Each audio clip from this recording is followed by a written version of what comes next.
Hi, everyone. Welcome to the Breaking the Olympics speaker series. It's great to see everybody.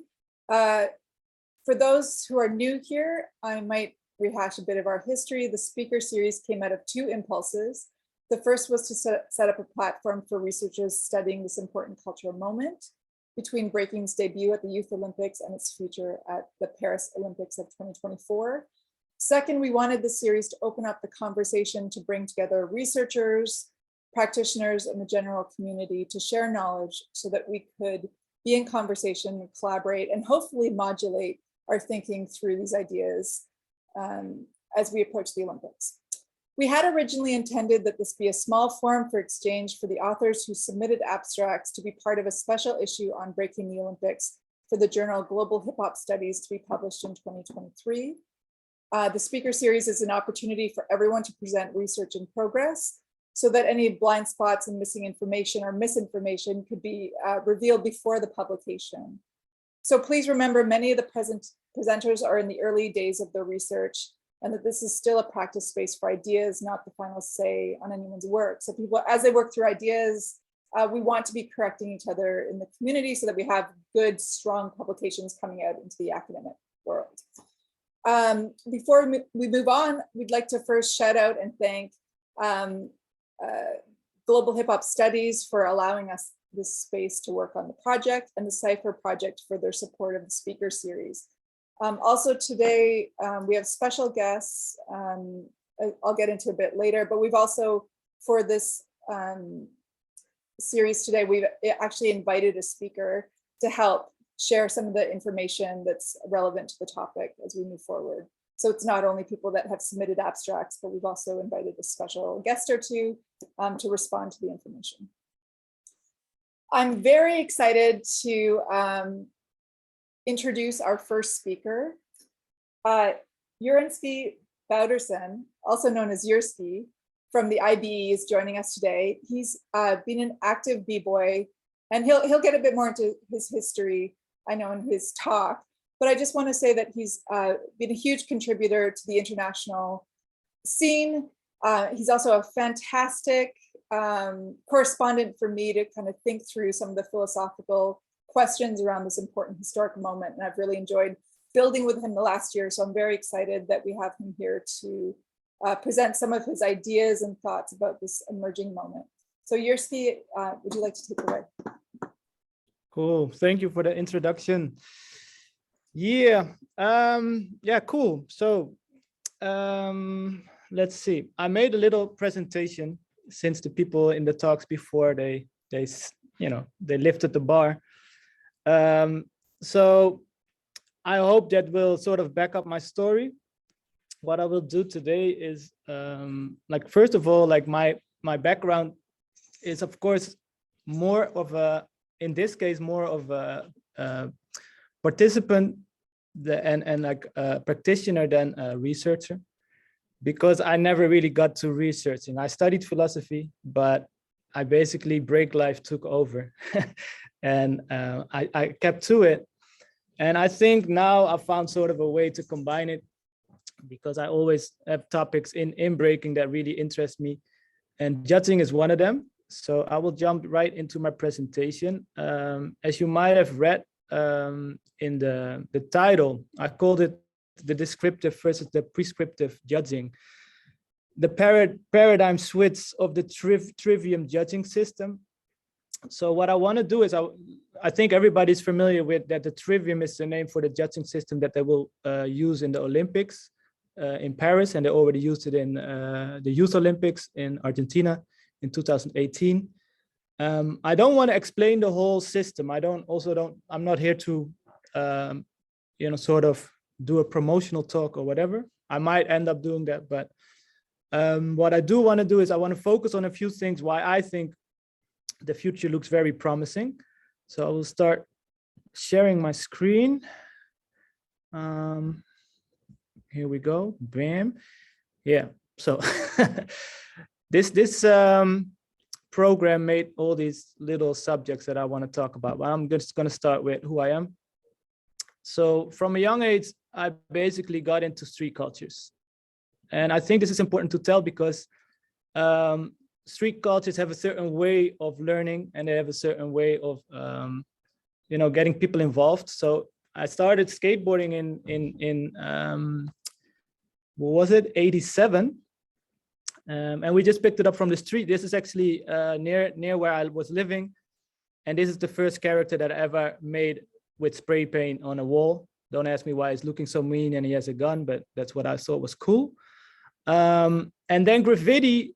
My older brother was into graffiti, and he got me basically interested in breaking, because he at one point he got all the documentaries that were circulating in the 80s. I was a little bit young then, but as soon as I saw breaking, I basically jumped to breaking. And for me, that was very similar to skateboarding, in the sense that, you could have your own dress, and you could, choose your own moves that you wanted to practice.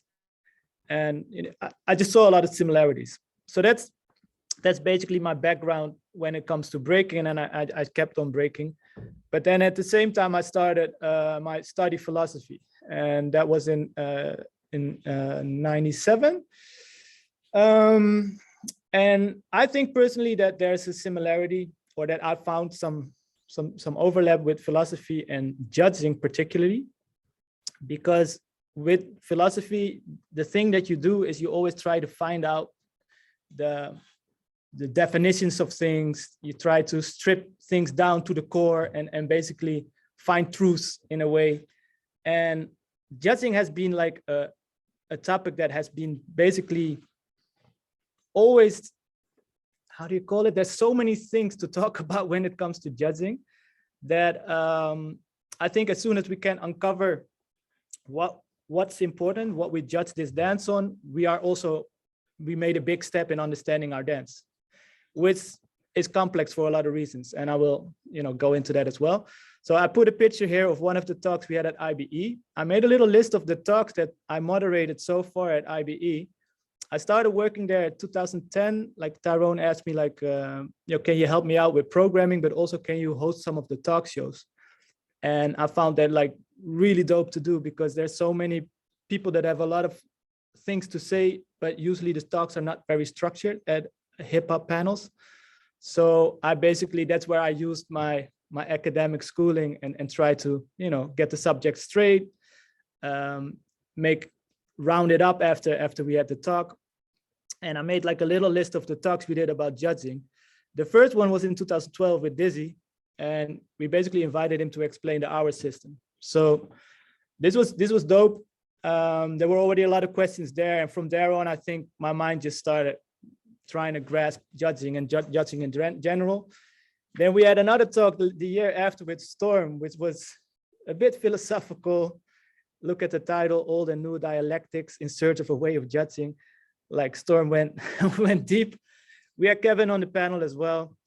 And then the funny thing was, in 2015, we were still asking the question, do we even need a system? Because we weren't really getting where we wanted.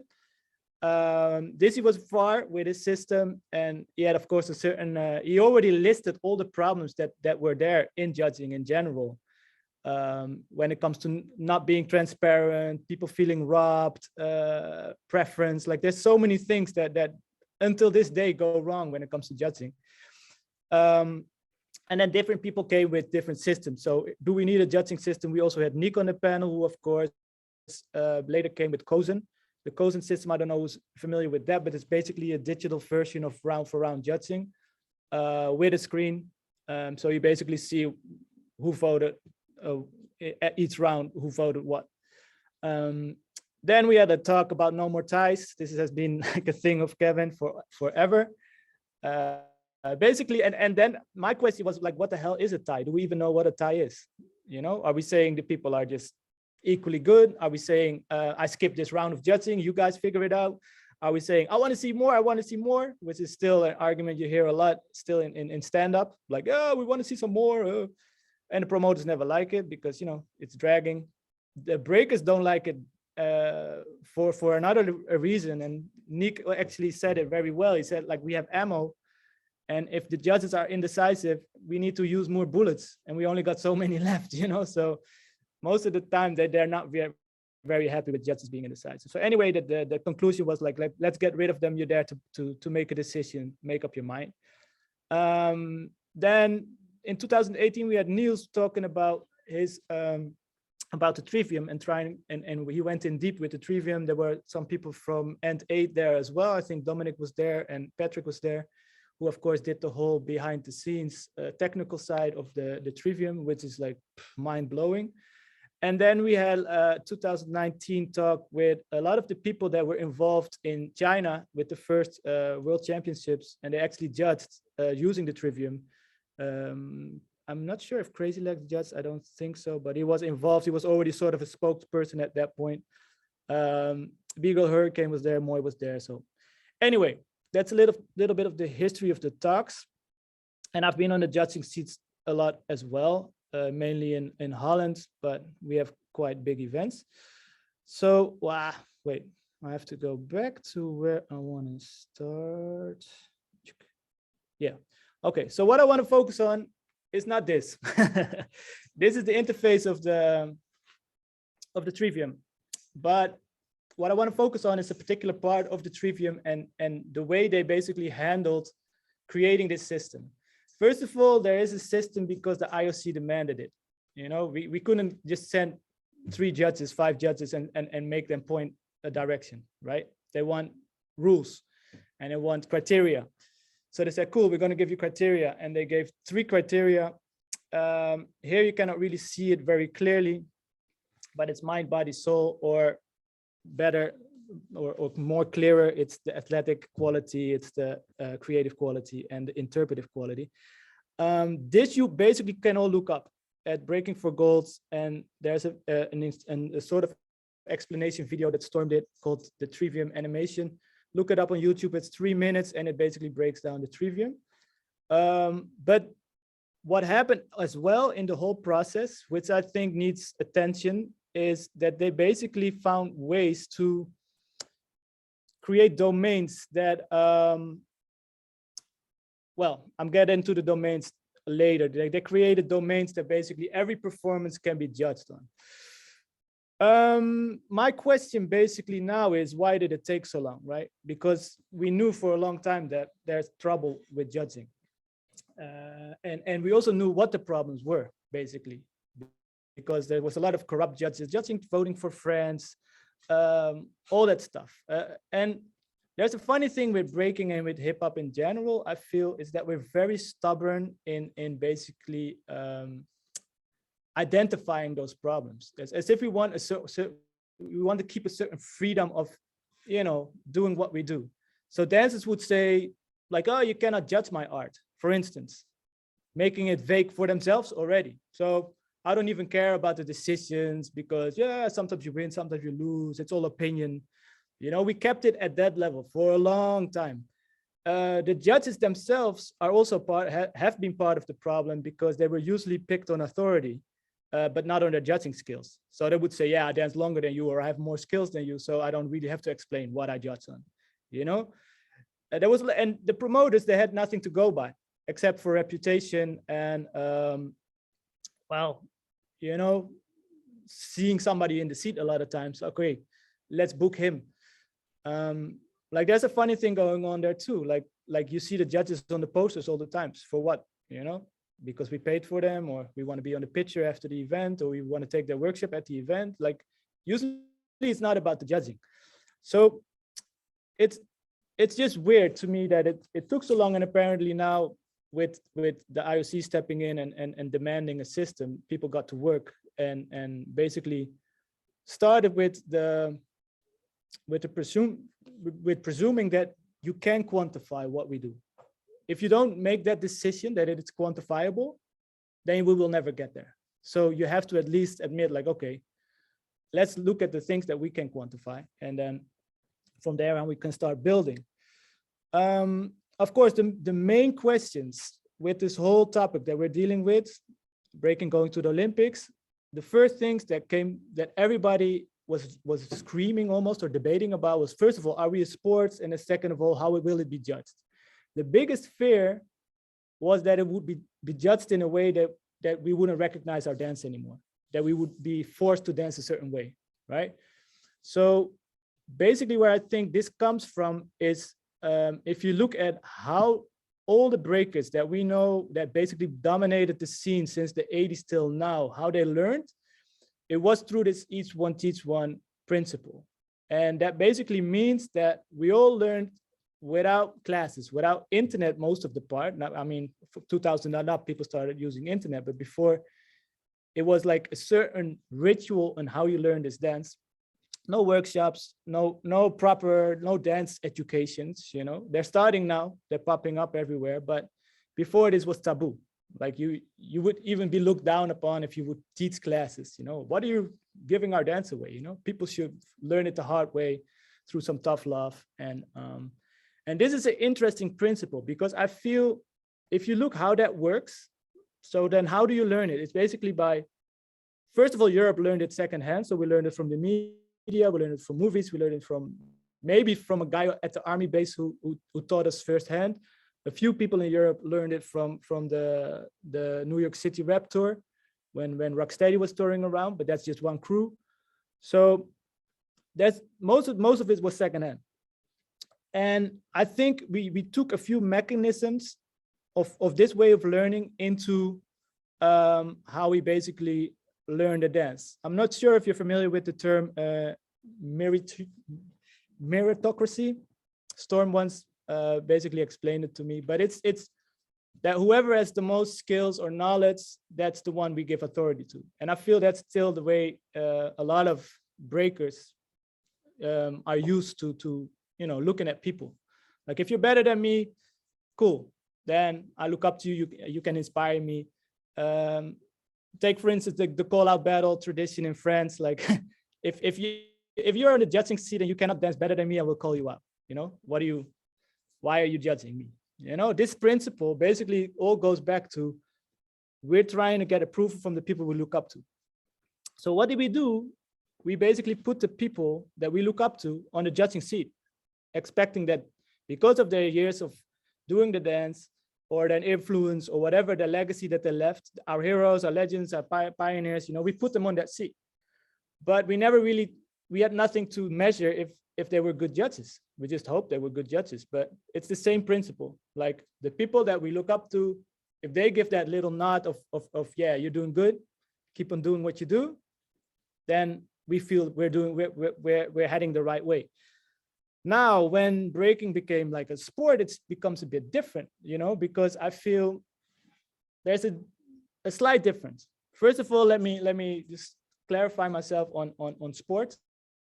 I feel that breaking is a lot of things, and sports is one of them. It's not the only thing, so we should never limit it just to sports.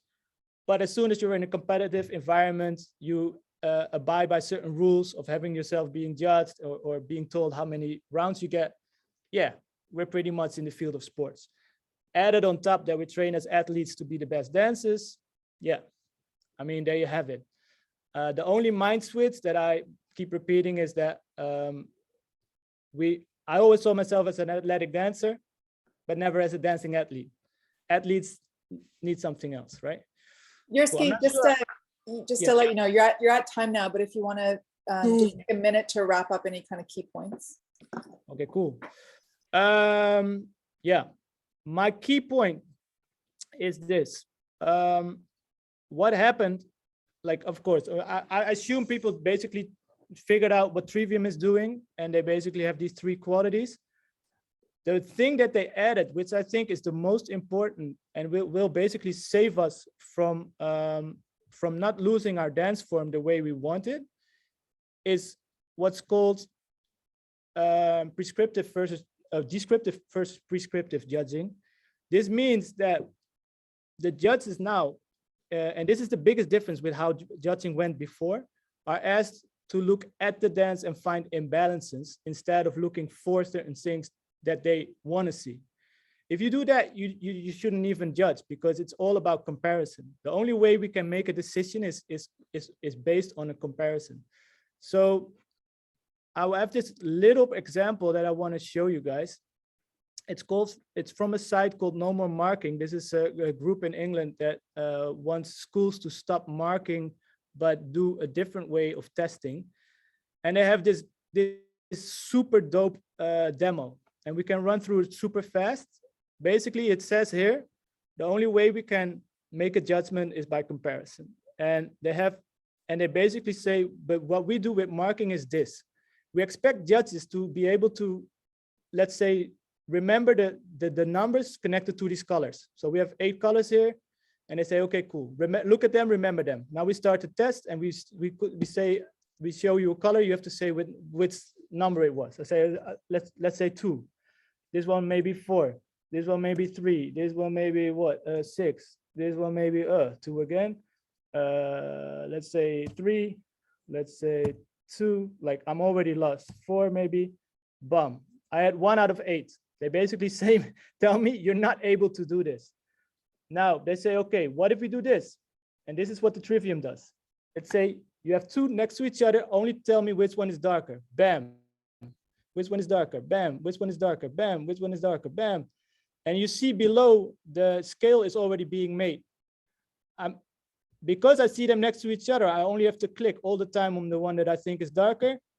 I end up with a perfect scale in, let's say, almost.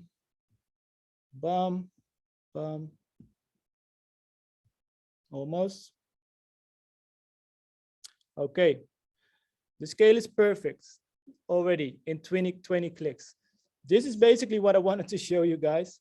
I think this comes down to the biggest difference that is being made by the Trivium among a few others. And I also think this might basically be the real end of the dark ages, because we always talk about the dark ages being the 90s, where we basically try to get breaking from the underground back, or kept it alive in the underground. But with the Trivium, we're going from invisible judging to visible judging, meaning that we are collecting judging data, statistics, and that is good for promoters. They can basically see like, okay, who's doing a good job in judging? Why is he judging the way he does? We have feedback straight to the dancers. The judges, for the first time, are selected on assessment skills instead of dance reputation. There's a certification process. And what I wanted to close off with, like, and this goes back to the philosophical question that I had in general, is as soon as we agree as a community on what we value in this dance, it basically means that we found sort of the common denominator that binds us all together. And if we're able to do that, or as long as we're not able to do that, there's little chance that the general audience will basically understand what we're doing. So I think we made a big step with the Trivium. And yeah, that's it. I'm going to close it off right there. Peace. Bam. Great. Thank you so much, Jurskee. Just because we ran a little bit over time, I'm just going to move on to our next presentation, but you can see there's a question in the chat if you want to answer it there from Nefeli. So I'm happy also to introduce our next presenter, who's joining us from Jerusalem, Yonatan Asher, who's got a 20-year history as a b-boy in a bunch of different countries, has been doing research on the breaking competitions in the lead up to the Olympics, and has already published work on the area. So you can Google Scholar to find some of his work there. And he's also representing today a Child of the Culture, which is one of his current projects. So take it away, Yoni. Hey, yeah, what's up? How y'all doing? Happy 2022. So yeah, I'm here presenting research on behalf of Child of this Culture, which has been doing a lot of research on breaking dance education. And this is a story of education and judging and scoring. They all tie together, although they might seem to not tie or to diverge, they always come back. And we're going to see how that happens in a minute. I just want to do, can I do the annotation, or does that not work? Sharing the screen.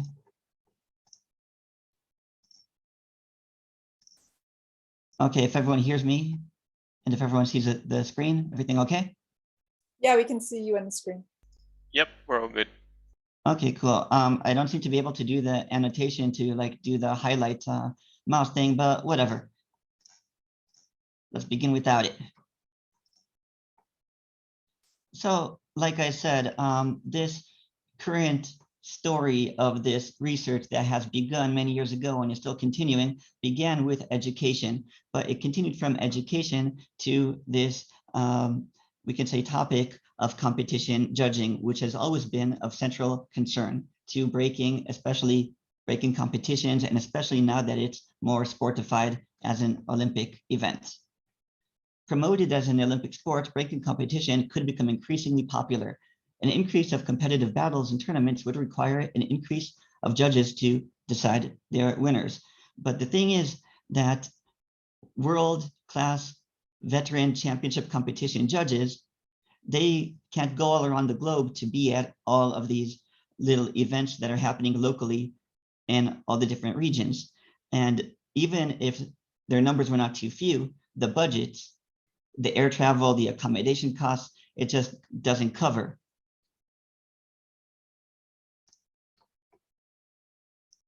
So the thing is that maybe we want to be involving as many local veteran B-boys and B-girls breakers as we can to reduce these expenses of doing official events, especially during times of pandemic, for example, when international travel is already restricted. So in order to check if these championship world-class judges and local judges are or are not on the same page concerning the way that they think and the way that they score, I made a survey. And in this survey, participants are asked to watch videos of solo performances and battles, then score each round. This is to simulate solo performances, simulate the prelim section of a kind of event, and then the battles simulate, the battle videos simulate the actual battle on stage. And then when you group demographically to see if maybe people with more or less years of veterancy, more or less years of experience, how different or how close are they to judging similarly to the scoring of the world famous breaking judges. And also as a part of this research, this is just the abstract, the short summary, is about the systems that we just talked about. A lot of people are more familiar with our system because it's been in conversation for quite a few years. Trivium is newer, so less people are familiar with it yet. But the thing is that both systems and other systems are all based on the same culture, the same knowledge, the same history, right? So they should be looking at the same things. For example, words like foundation and originality. Our system didn't invent them. People were using these words. They had a meaning even before. So we can hypothesize that different scoring systems, because they're based on the same stuff, they shouldn't be too different. So judges' interpretations of the battles that they watch are perhaps unaffected by the scoring system being used, and the decisions would still be similar on average. It would be really weird if one system, if you judge it using one system, blue is the winner, but if you judge using a different system, suddenly red is the winner, right? Let's hope that that kind of stuff doesn't happen, but maybe it does, and that's why I'm doing this research. So we begin with step one, what I did with the education. I took two different curricula, two different methods. One of them is the C method, the C curriculum. It's education based on choreography, combinations, predetermined moves that the coach, the teacher is saying, we're gonna learn these moves, we're gonna learn this choreography, this is how it's done, you all practice it like this. And on the other side, we got the F curriculum, stands for freestyle, emphasizes the creativity, the musicality, your own thought process, your own exploration, and your exchange with others. And so this is based on research of people like Mary and Rachel and a few others who have been publishing material that shows how breaking is really a unified community, a unified culture of people who, even though they might be around the world, still speak the same language when it comes to this dance. So one can hypothesize that breaking education with emphasis on the things that people do in a battle, which is freestyle, not show off choreography, etc., that one will be the better way to educate. However, I went around to 200 places in USA, Europe, Israel, and China. These include formal settings such as studios and schools, and informal settings such as clubs out in the park under the bridge. And I found out that most education, most breaking dance education around the world, at least of these 200 areas, seems to be choreography and not freestyle. And if someone is interested, then I can link you all to the entire thesis later. There's some interesting stuff in there. For example, when I ran the statistics, it seems like the older coaches in the informal settings are more likely to teach their students how to freestyle, but the younger coaches in the more formal settings are more likely to teach choreography. So what I did is I did an intervention and a randomized controlled trial. And in this intervention, 180 students, all kids, like pretty much 13, 14, 15, that area, who have been used to practicing, they've experienced the C choreography curriculum for 1, 2, 3 or more years. I gave them the F method curriculum, 15 lessons of the F curriculum as an intervention. And then I asked a bunch of world-class judges. I'm talking about judges of BC1, R16, IBE, Battle of the Year, Freestyle Session, etc. A lot of people were like, yeah, will help. I finally got 5 people to watch the videos, send in their scores. They scored the before and after videos. They also scored the videos of 10 beginner students who have never before practiced any dance. I taught them from 0, only F curriculum, and then compared the scores. Over here in the top corner, we see C1, C2, C3, 3 years in the C curriculum, learning that way. And we can see foundation improved a little bit by the 3rd year. Originality doesn't really improve at all. And these are the 10 students who never learned anything. After 15 lessons, they're already scoring higher than these other kids who have been practicing in these studios for 3 years and not improving as much. And down in the bottom corner, we see how the intervention kids were already used to the C curriculum. They got some F curriculum intervention. Their scores went way up after 15 lessons of 90 minutes each. And so obviously the F method is the better method. Over here, I compressed the time and the improvement scores. And we can see that like 3 hours, which is pretty much 2 lessons of the F curriculum, 90 minutes per lesson, can get kids to improve by almost 1.5 points of their scores. But if you're teaching choreography, they might not even improve 0.1 points by the end of the 3rd hour. So it's a big difference. And while I was doing this research, I had to show that my 5 judges are on the same page, because if the judges' scores are all over the place, then none of the statistics work out. Nothing I can say will be valid. So this is how I got from education to judging, because when I ran the numbers, I find that the 5 judges, which actually are different ages, speak different languages, not from the same country, but still, when they were judging, I used the hour system because I was more familiar to people at the time. And because it has the different criteria, then we can break down and look specifically at the foundation, the dynamic, the originality, how everything works separately. And here you can see when they were judging the videos, the before videos, the after videos, it's all pretty much the same mean, the same average. All of our judges are pretty much on the same page here. And so it's got me thinking, what if not just these 5 like elite judges, what if you have judges of not elite status, but they might still be on the same page like that, like we just saw. So here it is, the first study that I got on breaking competition scoring, variance by demographic.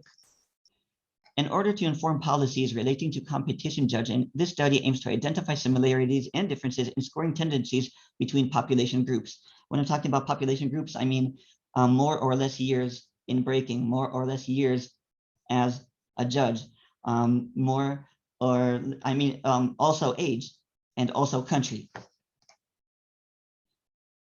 So once again, relying on how it's pretty much been argued and supported and pretty much proven that this worldwide community is quite unified in its cultural values, and in its cultural knowledge, one can hypothesize that no matter where you are in the world, then breakers share enough of the same experience and knowledge to be reliable judges. But when we're talking about veterans, what makes a veteran? Some people might say like 10 years, 20 years, if you won however many competitions, if you've judged however many competitions. So far, no one's really tried to find out, put any kind of empirical research to what is veterancy. And so I said, I'm going to do it. That's what I'm exploring here. What is veterancy? So once again, I made a survey, and participants are asked to honestly report their age, country, how many years they've been breaking, judging, and then score videos on a 1 to 5 scale. And then we do the statistics on all of this to see if there are any cutoff points, where these cutoff points are, when the different populations are on the same page, or suddenly one is way off when compared to the elite judges and how they score things. Here is the survey. You got your videos, you got your scales, you got some explanations, not too much explanations, it's not entire books, it's summarized. Some people already provided responses. I got 54 responses, not enough to run calculations on the statistics yet. I want to show y'all.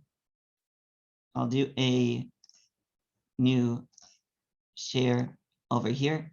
And I'm gonna copy paste the link because I'm hoping that everybody will take a moment to do the survey and share it around and get as many people as possible. It doesn't matter if it's an 8-year-old or an 80-year-old, someone who's just a general population, general audience, never practiced breaking before ever, or somebody who's been breaking, a pioneer from the 70s from Rocksteady Crew, doesn't matter. I want as many people from all over the world to take this, trying to get to hundreds and hundreds of responses. I'm going to put this now in the chat, and when you guys got time, please do it and please share it around. Like it says here, the survey shouldn't take too long. It's supposed to be a simulation of a real event. So in a real event, judges usually only have a few seconds to click in their scores in between rounds. So this isn't a thing of let's rewatch the videos over and over again, and let's think about it, and let's read all the criteria. No need for doing any of that. You watch the video, put in your score, next round, like a real event. And like I said, 54 responses as of last night when I made this presentation, not enough to do any analyses because some of the things were significant at alpha 0.05. Some of the things were not significant, but the groups are still too small. Over here, we can see some interesting things develop in the visual. For example, this dancer's performativity score, you've got judges who are not world-class, and judges who are world-class gave the same score to this performance of this criteria. But over here, this is the technique score for dancer E. They're not on the same page. So all of this kind of stuff is very interesting to find out. We need more data. Please help out. I'd be very grateful. And then here's the second portion of it is variance by system, because in order to inform policies relating to competition judging, the study aims to identify similarities in scoring when following different rubrics. Because, as I said, any system that's based on the same cultural knowledge and values and ideas should bring the same results. So does the system really matter? Continuing Jurskee's discussion, huh? So same survey, and we can use t-tests and ANOVA to see if there are any significant differences when the different rubrics are used. For example, the hour system rubrics, you've got your foundation criteria that has 3 sections in it: formula, flavor, and musical approach. Formula means that in a performance in a round, the contestant did top rock, down rock, and freeze, must have all 3. If a contestant doesn't do all 3 of these in the round, then it's less points. According to our system, you got perfect, good, average, poor, none, 5, 4, 3, 2, 1. 1 is the worst, 5 is the best. And when we're looking at the Trivium system, if it stays in the middle, if someone doesn't get points for a certain criteria, it stays in the middle. If someone does get points, it could get 1, 2, 3, or 4 points from 0. If we start at 1 as the worst, no points, 1, 2, 3, 4, 5. It's a 1 to 5 scale. Like this slider could be from 1 to 2 to 3 to 4 to 5. Someone could be getting 5 points for their technique, for their round, if they do really well. Hi, Yoni. You're at time, so if you want to. I know this is the last 2 slides. Great. So we're starting to see some things that are very parallel between the different systems. For example, we can see dancer B originality score is the topmost blue line over there, connecting with dancer B creativity score. Creativity is using Trivium, and originality is using our system. It ends up being the pretty much same score, because these 2 criteria, when people think of originality using our and creativity using Trivium, well, they're thinking of very much the same thing, it seems. So we can learn much if we got the right data, if we have enough responses to the survey. We can learn how many years of breaking experience are enough to understand rounds like a veteran would. We can learn how many years of judging experience are enough to judge like an elite judge. We can learn if using different systems does or does not significantly change the battle results. And coming back to the education, we can also tell if there are or are not significant differences by country or by age. If you've got the coach who's been doing this for 20 years and you've got the student who's just started it 3 years ago, if they see the way that they see the battle, the way that they see the round is on the same page, well, then the education went through really well. But if they're not on the same page, education didn't go through. If there's one country that's way off, then maybe a certain criteria or a certain way that people in that country approach the dance, you know, the education didn't go through from generation to generation or from country to country. And talking about the judge certification education, some criteria, people might be like, yeah, everyone who's judging technique gets more, scores more or less the same on average. Everybody understands technique, but when we get to performativity, suddenly the scores are all over the place. So people doing the certification would know to focus more on performativity or whatever is needed. And when people who don't even understand breaking from the inside give us their scores, we can tell what the public understands, and which is also part of the education. When they're watching these events, when they're watching the battles, when the commentators are saying things, we are teaching them. That's what they are learning from us. And we can also understand what they are getting from us, from what we're doing.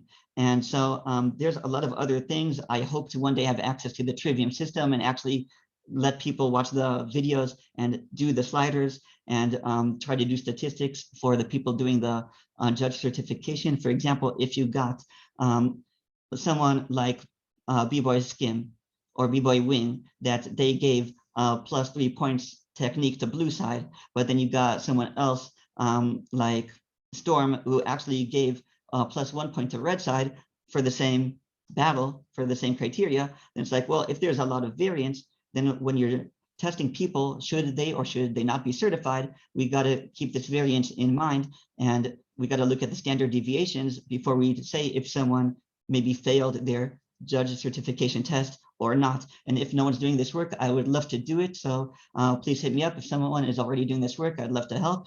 That's my presentation. Peace and love. Thank you very much, Yoni, for a wonderful presentation. We do have a question from Eric Liu, who's here with us. Eric, did you want to unmute yourself and ask?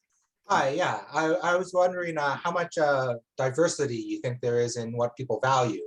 Is there a way to allow for local differences in ranking desiderata? For instance, I've been in communities that value creativity over execution, but other communities that might switch those relative rankings. Yeah, so that's one of the things that it's not really been explored yet, we can say empirically with numbers and statistics. There are some people who have been writing about these things descriptively or qualitatively. And so that's what I'm trying to do here is let's find out. And the way I'm finding it out is by seeing how differently they score.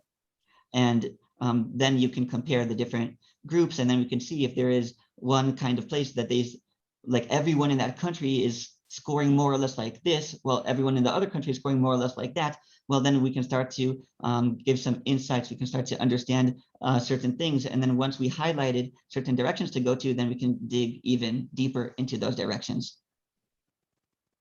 Great, thanks. Great, thank you so much. And we're at time now, just because we ran a bit over, but thank you, Yoni, for sharing all of your research with us.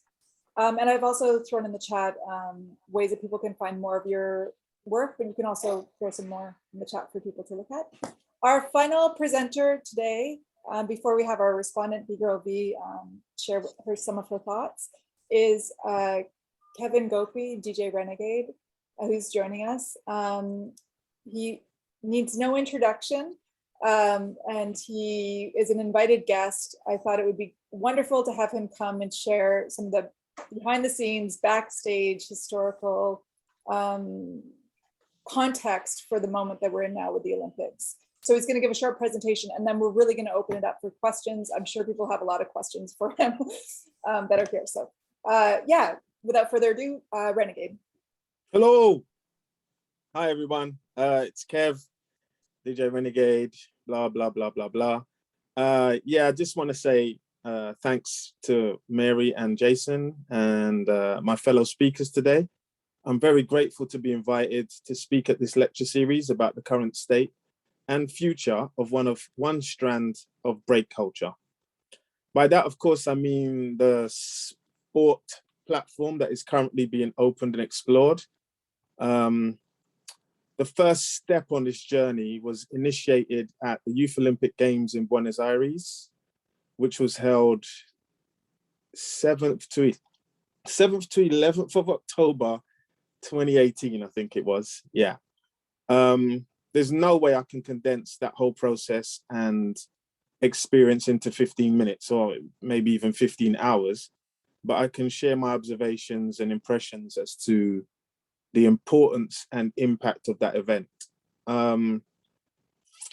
At some point in the recent past, I reckon maybe in the last 5 years or so, the IOC decided to trial breaking as a new sport in, I guess, an attempt to modernize the games and appeal to the young. They were looking at other sports as well. I think sport climbing and a few other sports that the young are involved in. And breaking was to be represented as a discipline under the dance sport umbrella. That was decided somewhere, I don't know where or when or how, but that's what happened. The World Dance Sport Federation, the WDSF, through whatever process, again, I'm not sure what happened, got assigned as the federation to provide breaking to the games. A team was assembled from the breaking community to assist the WDSF and structure the whole affair. That was led by Thomas of Battle of the Year and his team. And then we set to work with what was essentially a mission impossible at the time. Because I remember at the time thinking, this has just come out of nowhere. Like, all of a sudden there's talk about the Olympics, and then we were gonna be at the Youth Olympic Games, and there was like maybe a year or so to go before everything was supposed to be delivered. And it was just like, okay, there's a limited amount of time. How are we gonna get this done? We need to get the ball rolling, and things move quick as just super quick. And we had to be efficient in how we worked.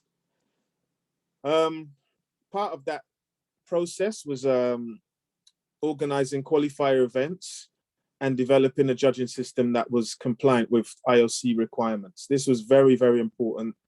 The Olympics really want standards as judging. So I guess in their minds was one of the main fears that breaking would become stagnant because of standardized judging, which we'd come to that conclusion already. Myself, Storm, and a few others had been working on a judging system since about 2012 for the Undisputed series of events we're involved in.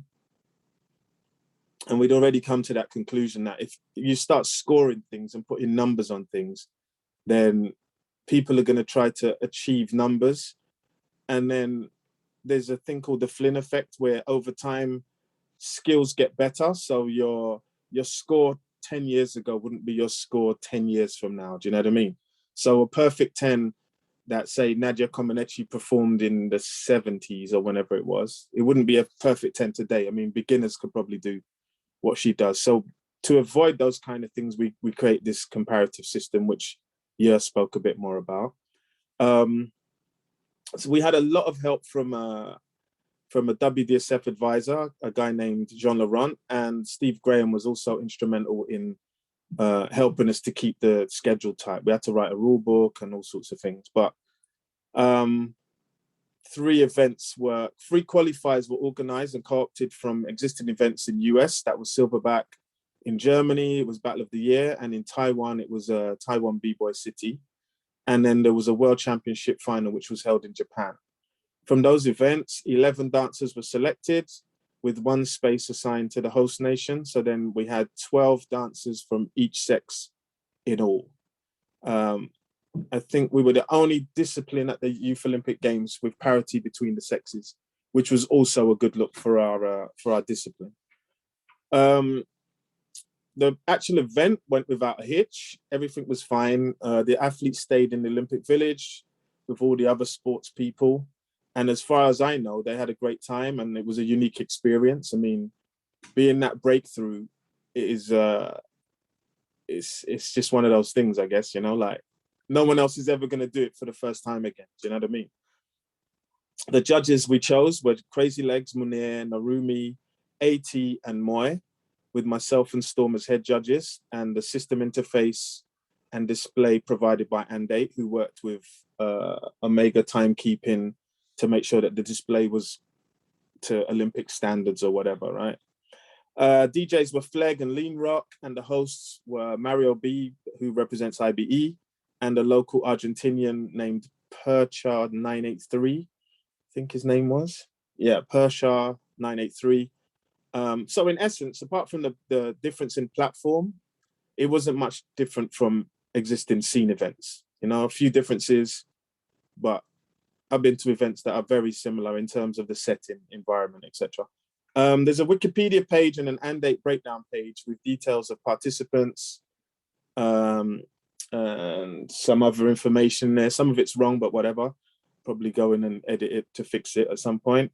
But the winners in the main categories were Ram from Japan. She secured the gold. Emma from Canada with silver, and Yale from Korea with bronze.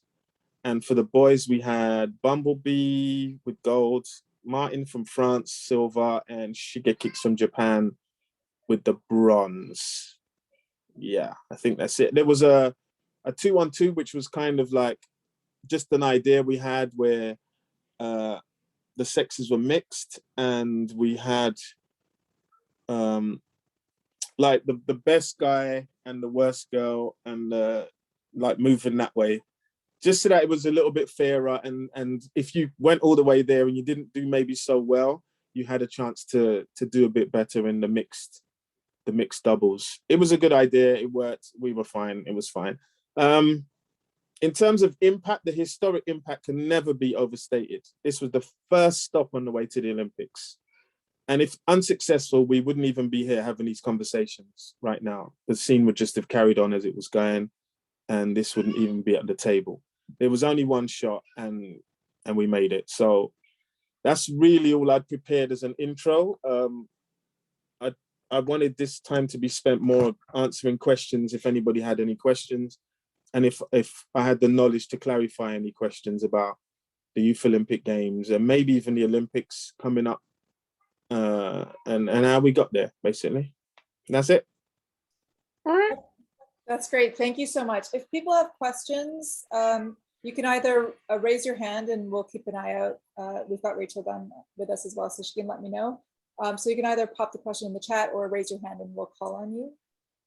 I guess I could start it off.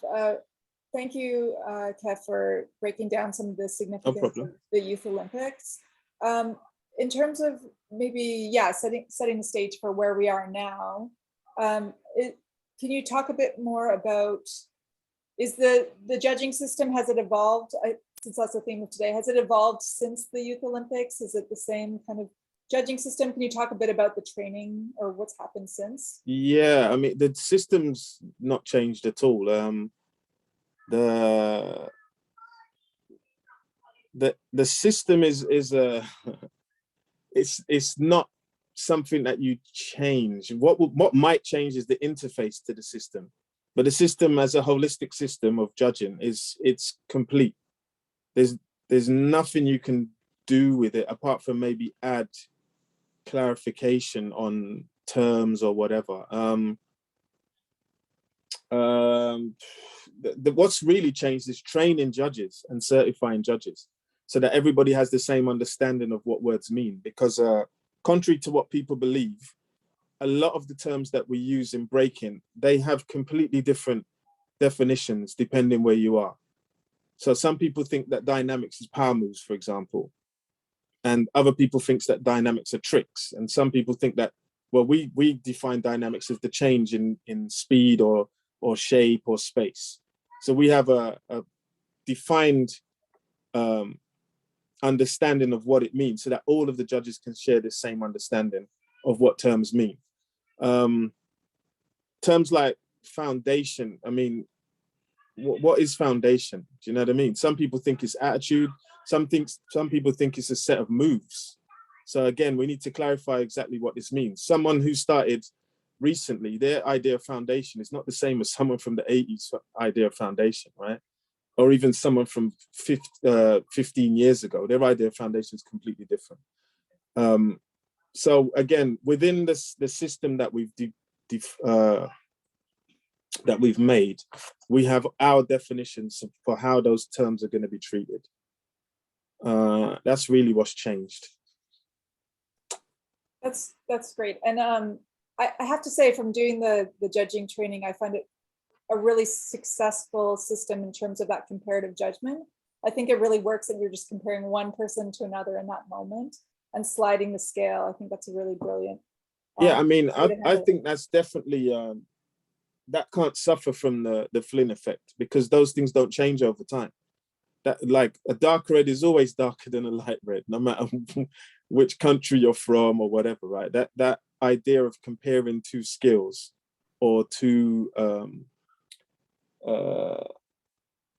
comparing the skills within the definition, it's like you may have a different idea of how much better someone was, but you won't necessarily think, oh no, that person was better at dancing on the music or whatever, when it's very clear that the other person was it. And we can easily look at that data and say, okay, this person understands how the music works, and then this judge doesn't, or whatever, right? Did someone ask something? Yeah, I see a question from Alex. Alex, do you want to set us off? Hi. Yeah, I was wondering if you wouldn't mind talking a little bit about what role the music is going to play in the judging. In terms of? Or I guess, like, yeah, how does musicality, or like what coordination between the judges and the DJs are there? Like, there's so much space for what the music makes happen. Oh, right. How does that? Okay. Well, again, because you're comparing the performances to each other, you'll have an understanding of, like, whether the person's on beat or off beat, let's say. So you might have different grades of how you grade the musicality, right? So is someone on beat? That would be the first one. Then you might say, okay, do they understand how to express the texture of the music? That may be another criteria. And then, I hate using the word criteria, value, that might be another value, right? Then you might say, okay, does the person understand syncopation or polyrhythms or whatever? And that might be another level. And then you're just going to compare the two and say, okay, this person was better at understanding the music at a higher level. And that's it. You wouldn't, like, give them a score or anything, because this doesn't make any sense. So yeah, that's how you would deal with it. I mean, the music part is just as important as the other parts. We've made sure that in terms of the system, everything has an equal value. So, like, you need to be I hate to use the word, but a complete dancer. Do you know what I mean? You have to respect the body, mind, and the soul equally. You can win, like, being super high level at one of the aspects, but really you should have a good understanding of all of the aspects. And even as a training tool, I think the judging system works, but yeah. Yeah, maybe I'll ask another question before we open it up. And maybe B-Girl V, I'll call on you after this question and his response so that you can say some words before we get into more questions. I guess for me, Renegade, one of the things that struck me, and maybe this relates back to Yoni's presentation as well, is, as you were saying, every generation of dancers has really distinguishable things that they valued more. There seems to be a generational shift and also a regional shift where people from different places seem to value different things. And I think Eric Liu's question kind of got into that a bit. So when you're thinking did about you ask? kind of common language to agree on what are the language and terms of agreement, how are you and Storm navigating that? And also because everyone feels their values so strongly, right? So if I came up in the 90s, I really feel strongly that it's about, community active, you have all sorts of principles that you value. So how are you navigating all of those kind of conflicting ways that people want to value this dance around the world and around the different generations and regions? I think we're still in the discovery stage. Do you know what I mean? The first step on the road to coherent judging is education, that everybody understands what the words mean and how to use them when you're judging and how to use them fairly, and not to be like biased towards a particular style or region or approach or whatever else, right? And that's just in respect to competing in the sports arena, right? In terms of the cultural, my brain today, in terms of the cultural space, that's not being touched by the sports space. The sports space needs clear, defined rules and clear definition of words, and all. Like we were going back and forth with the IOC people for ages because you can't be vague. You have to be very clear about what you're saying and about what you're valuing in the system. So you can't use vague terms like swagger and stuff like this. Just doesn't make sense. Do you know what I mean? So you need to use terms and definitions that they can understand and that the general public can understand as well. Like we can use those terms internally, but in terms of writing a system or presenting it to the IOC, you just can't be doing that stuff. It's just not going to wash. Yeah, so it also made me think about, and this relates back to Yoni as well, when I was watching the Paris World Finals from Canada, listening to the commentary by people that don't dance, and there's a real distinction between a public audience looking at the spectacular or the gymnastic and saying, that person clearly won, it was the most spectacular. And it often, I think most of the time, was going against the judging. So you see that real discrepancy between what people that do the dance value and what a general public might understand. Yeah. So we're also at that kind of disparity moment as well, which is it's interesting. We are, and I've mentioned it in some posts I've done. Like those jobs are up for grabs. If people want to take those jobs, they should apply for them. Do you know what I mean? Like, or else these outsiders are going to take those jobs. Do you know what I mean? Like, of course, the IOC, because it was nothing to do with the WSF, but the IOC are going to like ask around the office and say, oh, does anybody know anything about breaking? And someone's going to say, oh, well, I've watched a couple of movies or whatever, and they're going to take the job. They have no interest in being authentic or whatever. That's our job. So it's up to us to apply for those jobs and to make sure that they're done properly. Do you know what I mean? Like nobody's going to do it for us. Yeah. And because it's such a new sport that's not understood at all, like we're going to have to demand that respect and that, those standards. Like, no, we're not just going to have anybody commentating our sport. We want these people or whatever it is, But in 2012, it was the same at Red Bull before they got their act together. They had like some random guy from the UK like calling the wrong names of moves and everything, So when these things start, there's always going to be this teething where people just going to be chances to get work. Do you know what I mean? Yeah. Great. On that note, we're going to keep the question for Kevin. There's a bunch in the chat, so we will get to those. I just wanted to turn it over first to B-Girl V, who's joining us from South Africa, who's done the judging training and is a real community leader and a teacher doing really great work for hip hop internationally as well. So we've invited her just to give some thoughts on the talks she's seen so far before we open it up to those general questions. And Kevin, you can also see in the chat, there's some questions. Yeah, so.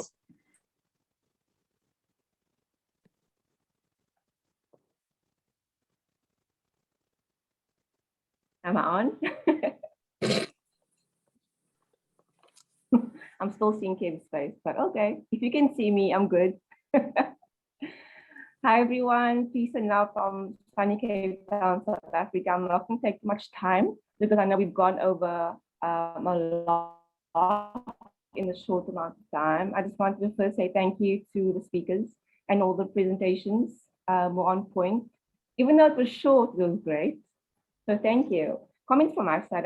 If I'm honest, I'm both scared and excited about breaking at the Olympics, specifically because of how things are in the South African breaking scene, and the fact that people on social media allows critics without credentials.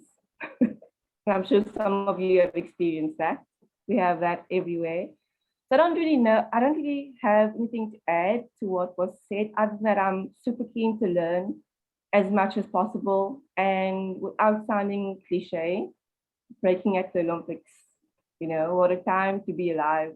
I think a lot has been done, and a lot has been created for us, and I truly appreciate that, especially in this pandemic.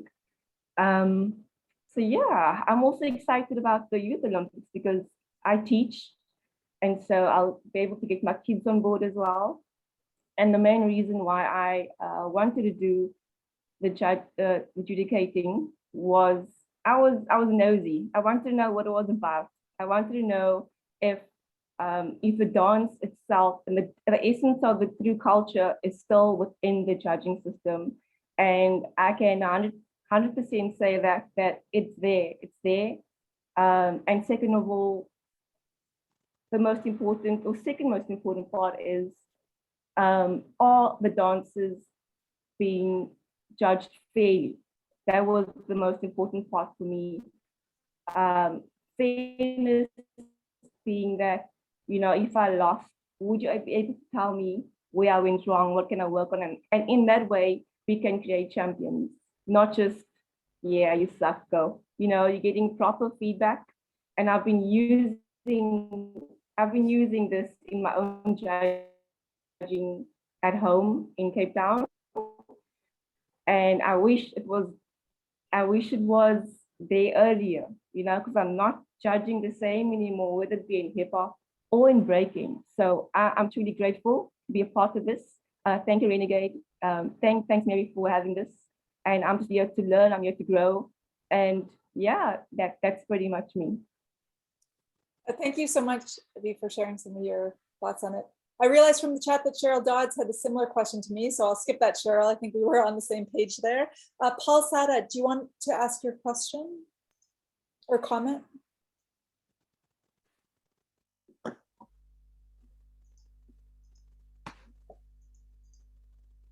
I'm just looking to see, so Paul's still here. Yeah, so I've been looking at the Olympics, as you know, for Mary, for since the ones we had in Britain and before that. So I look at it from a different point of view, like the evictions that it causes, the corporate links, how it commodifies vernacular dance, how it changes how it looks. And there was a quote that came to mind about punctuating things that are in flux. So for me, the kind of beauty of the forms that are taken are that they're in flux and they're creative. And when we start naming them, whether it's through a judging system or a matrix of judgment, we punctuate that flux. And it's undoubtedly, it's unquestionable that the World Dance Sport Federation and the IOC are corporate. They're called mega corporations. I mean, there's some brilliant, and they're attached to a phenomenon called celebration capitalism. That's one of the biggest causes of eviction in the world. So for me, there's because I deal in metaspatial knowledge, which is coming out in the book next year. When I work with dancers, I'm interested in that. How can they dance within this system, but the need to be aware of how that system works and to be kind of clever enough to move in it without thinking, whoa, the Olympics chose us. The Olympics has a reason for choosing these things. And this one is the literature that's coming out, and there's a lot of really good writing about it, is that they needed youth and they needed the brandification of urban space. So Saint-Denis as being, you know, an urban space, the same as Newen was, is being targeted for that. And undoubtedly, along with that comes gentrification, clearage of the local people, a lot of whom might be the breakers themselves, as it happened in Newham here. So I'm kind of wondering to what extent are the people who are dealing with the WDSF and the IOC aware and done the research into the history? So when you go into those corporate environments, you have the metaspatial knowledge as well as the knowledge of hip hop, the kind of micro knowledge within that form of how this whole thing works and how they can easily choreograph you into doing what they want. That's just, I'm kind of being provocative here, but it's what I'm interested in when I'm listening. Yeah. So thanks, Paul. And in some ways that leads into, you're going to be presenting later on in the series. And I think these are the questions that you're gathering. Yeah. Does anyone on the panel want to address that kind of general question about, well, the general questions Paul is referring to? Kev, do you want to say something, or Jurskee? What's the question? My question is, how much when you're taking it into, as you outlined, a kind of, you've had to create a kind of try and negotiate the freedom within the matrix that the system that the IOC and the WDSF are calling for, because the WDSF are closely linked to the Olympics. That's why they were the chosen org to make it into a dance sport. And what is lost in the kind of, if I go to a cipher, it's in flux, it's in flux. You don't know what's going to happen. There's this, and that's what defines the form for me. So how can you keep that? Do you think there's a way of keeping that kind of flux and spontaneity within that? Or like hip hop dance theater, for instance, people will start training for hip hop dance theater or Olympic breaking. There'll be another form. They'll be thinking, right, I want to go to the Olympics in 4 years. I started breaking, now I'm going to train for that, and how that'll affect the culture. That's a very complicated question, my friend. It's one to contemplate. I don't really demand an answer. No, because I mean, we've had these discussions with ourselves over the years, like every time something's come along, whether it was Battle of the Year or UK Champs or Freestyle Session or Red Bull, these questions come up every time because it's not a cipher. This is a completely different type of breaking. I think breaking has many different ways of being expressed. You know what I mean? You can just keep it raw and underground, or in your garage with your friends, or in a nightclub, even though that's not as frequent anymore, or on a big stage like a BC1, or the Olympics is like the far end of sportification, let's call it. Will breaking change? I don't think it will change any more than it's already been changed in the time that the big competitions really started, which is about 1990. So in the last 31 years, the changes that have happened, they're not going to be more changes. Do you know what I mean? And a lot of kids that start today, they want to win a BC1. The Olympics is just another platform that they'll want to win. They used to want to win the UK Champs. They used to want to win IBE. They wanted to be in the All Battles All at IBE. People trained to be in those spaces. Do you know what I mean? And nothing's really changing. Nothing's really changing. In fact, when they asked us to put together the system that we were working on was already going in that direction. It's just that they wanted things to be even more defined in terms of language. The actual system wasn't made to spec to please the IOC. In fact, they probably had to bend more than we did, to be honest. Yeah, if I can join and answer the question, Paul, like I skipped two parts of my presentation because of time limitations. And one of the things I wanted to point out is why I feel the comparative judging is so important, and why, because mainly it avoids standards, and that it seems like that's what you're aiming at, like that things will get structured and people will be sort of forced to dance in a certain way. Like I think it's in the DNA of hip hop in general to always reinvent yourself and to basically, like the importance of the word fresh, for instance, is to always like surprise people with a new idea, right? And just look at Menno winning Red Bull BC1 3 times in a row. he wins on ideas. He doesn't win because he's the greatest athlete, but his ideas keep on flowing. So, and I feel there's room in the Trivium for exactly those types of dancers, the same as there is room for the most athletic type of dancers to win, because of the division that the Trivium made in a physical performance that's being judged, a creative or artistic performance that's being judged at the same time, and then the interpretive performance that's being judged, which has to do with the moment and how you capture the moment.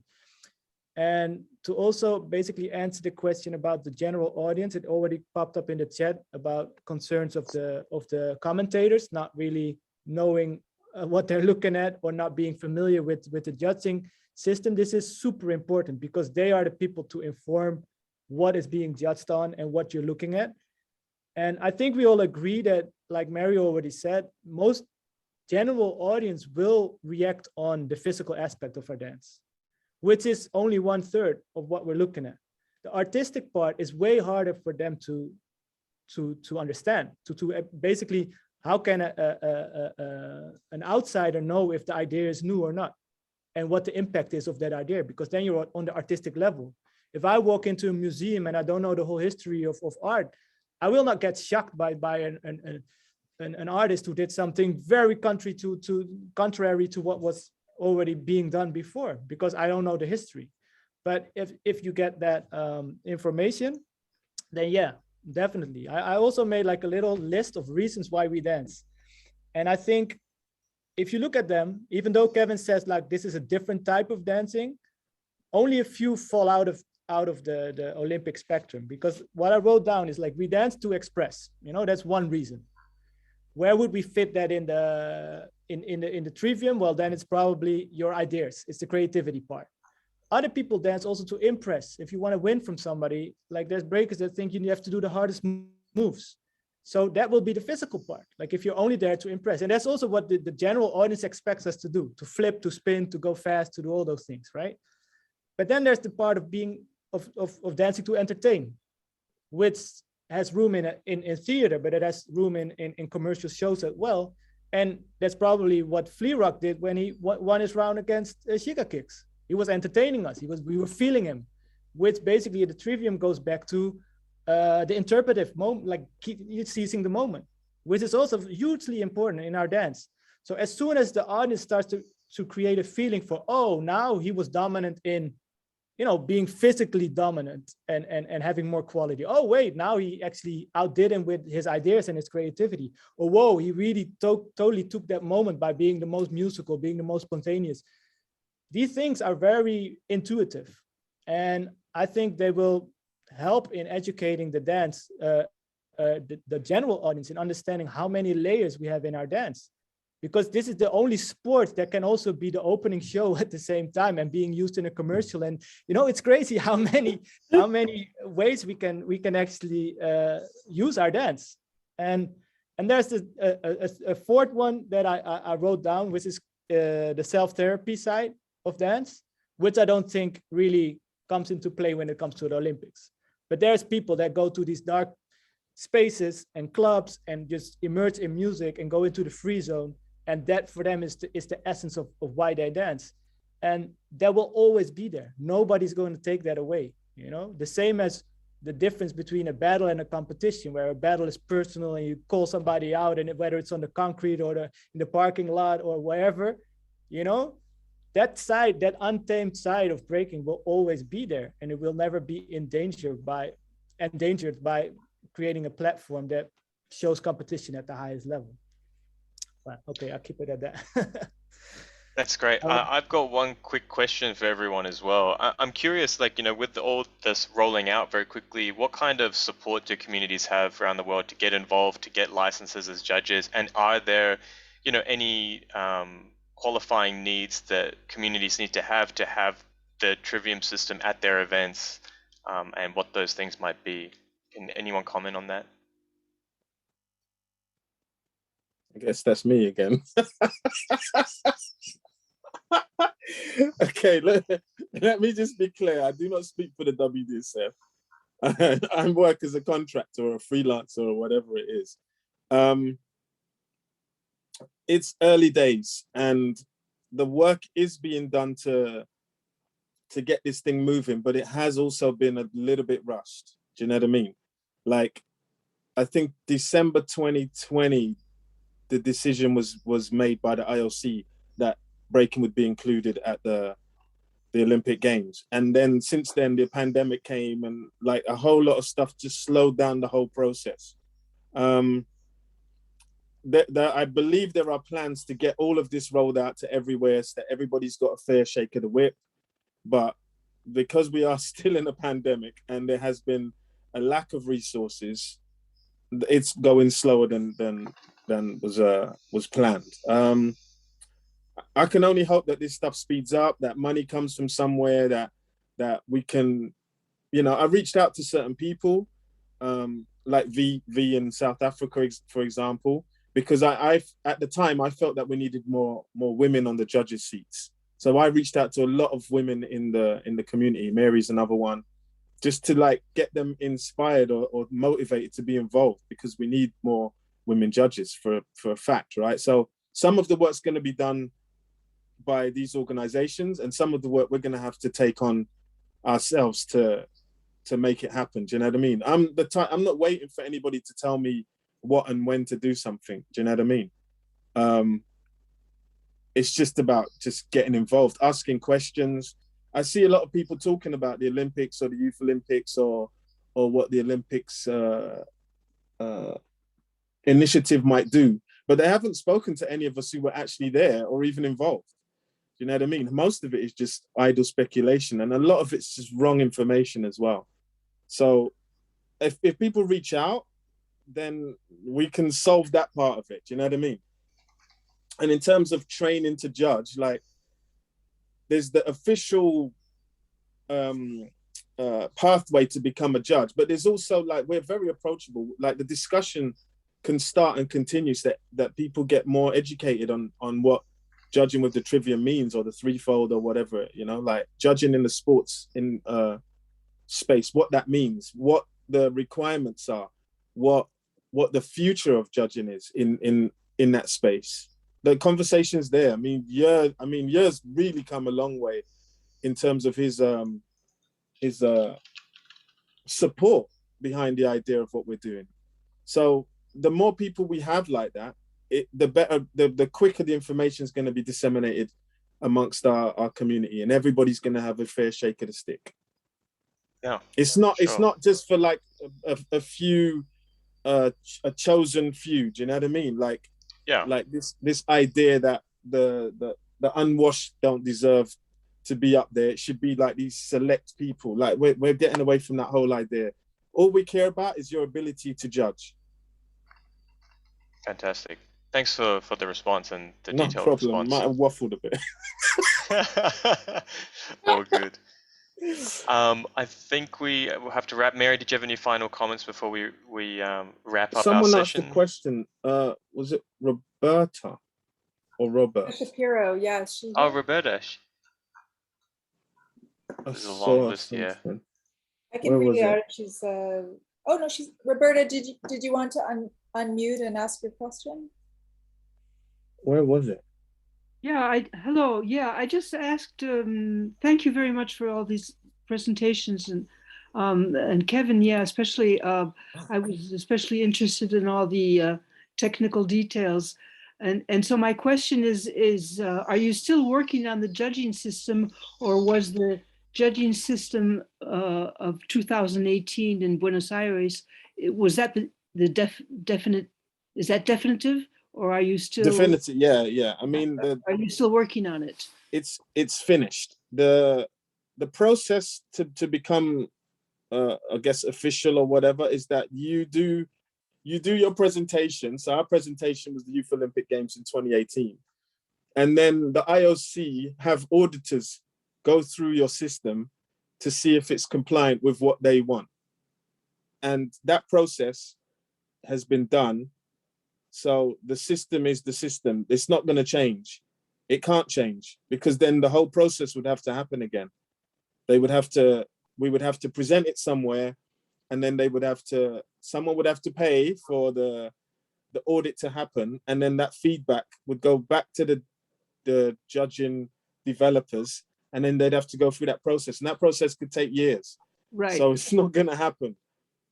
Right now, what we have is what we have. What we have to work on is educating judges and getting everybody up to speed. The system's not going to change. There's no time for it, in fact. Right.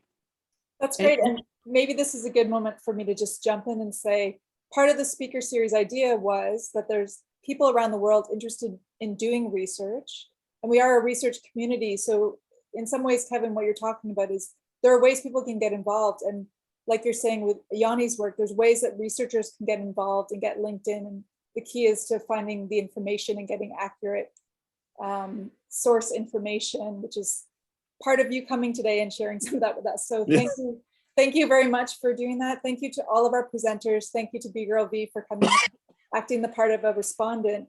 Before we completely wrap up, I know that there was one more question from Aramis. Hopefully I'm saying that right. Aramis Breaks. Did you want to ask your question before we do a full wrap?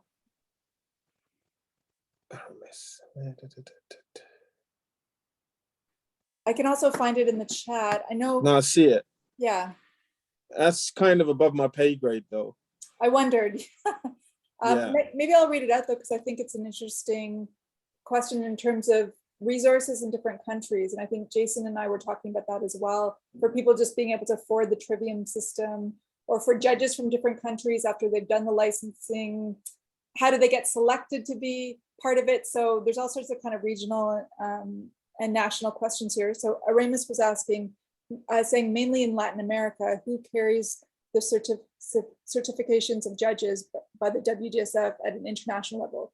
What support do we have if the country does not take into account its rules, processes, and judgment systems? So that seems like a good question for researchers to start to look into, right? When we're talking about this sort of regulation, what are the limits of the regulation? I think it's a valid direction. And I know in our future speaker series, we do have people thinking about regulation in terms of sexual harassment in the Olympics. Paul said it, getting into gentrification and questions around nationalism, etc. So I think these questions will be ongoing through the series, even if people don't have direct answers for you, Aramis, today. We're going to be thinking a little bit more about that later on. I sounded so Canadian there. Going to go about. Say them out, say them out. It's really hearing my accent. So thank you to everyone for coming out and being a part of this and sharing your contributions in the chat. Thank you to our presenters. Thank you to my co-host, Jason Eng, for helping to make all of this possible. And we'll see you all hopefully at the next speaker series in February. Yeah, thanks everyone. And if everyone's interested, I'm just posting the link to Yonatan's project. Please help him get some responses for his research. Links in the chat, everyone. Thanks again to all our presenters and everyone here. Love to see everyone together. We'll see you soon.